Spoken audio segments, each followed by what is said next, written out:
with the EMFs, I just did a podcast on the fact that finally people are talking about the side effects of EMFs that, hasn't really been talked about like it should, that it opens up the calcium channels like floodgates. So I'm assuming that is putting this imbalance of calcium to magnesium at a more exaggerated state. Correct. So at the cellular level, there's a thing called aquaporins. And aquaporins is almost like a contractile sphincter here that determines what flows in and out of the system. And you have these potassium, calcium, sodium, magnesium channels that are involved in seeing which way those ions will flow that's generated from that.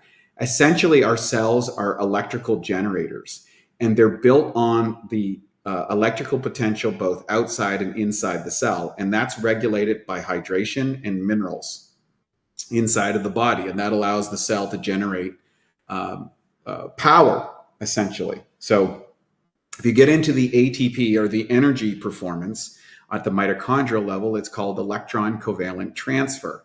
Now, intracellular versus extracellular fluid is controlled by these little gatekeepers, the aquaporins, and that's regulated by these electrical channels.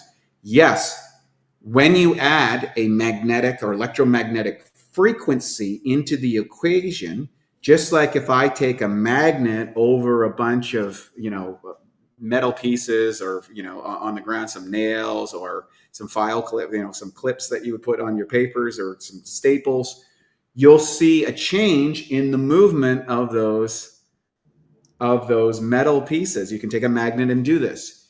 The same thing happens to you on a Wi-Fi. Now, you go, where's the Wi-Fi that sound? Yes, it is. And if you're in an environment like I am, for example, it's not just my Wi-Fi.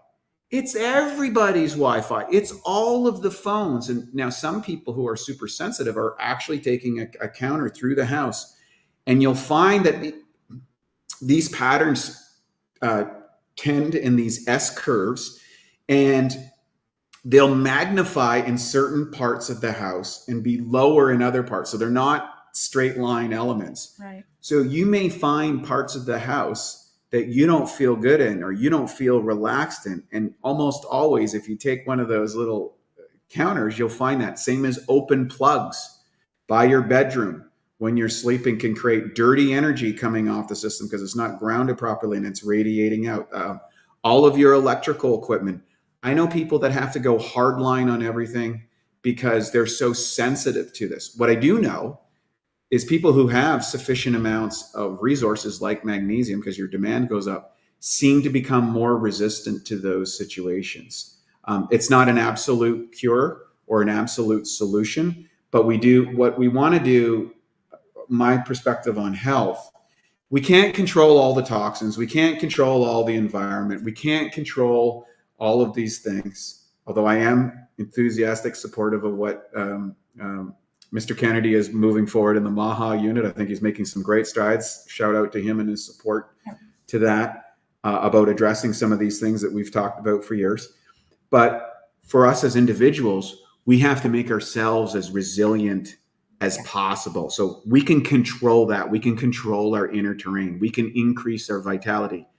And when it comes to, menopausal and all the correlated conditions around that, the margin of error is just so much less. And that's unfortunate.